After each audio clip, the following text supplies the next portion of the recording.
துதிக்க வேண்டியது உன் கடமை. உன்னோடு வாசம் பண்ணுவது என் கடமை. ஜெபிக்க வேண்டியது உன் கடமை.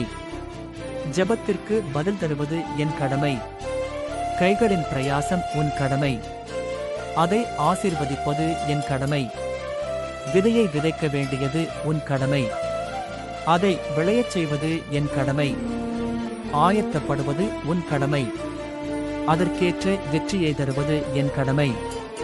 கோலியாத் போன்ற பிரச்சனைகளை தைரியமாய் எதிர்த்து நிற்பது உன் கடமை. அந்த கோலியாத்தை கூழாங்கல்லாலே வீழ்த்த வேண்டியது என் கடமை.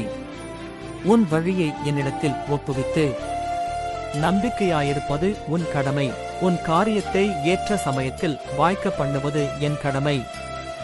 இன்று நான் உங்களுக்கு தரும் வாக்குத்தத்தம் இது. உன் வழியை கர்த்தருக்கு ஒப்புவித்து அவர் மேல் நம்பிக்கையாயிரு, அவரே காரியத்தை வாய்க்க பண்ணுவார்.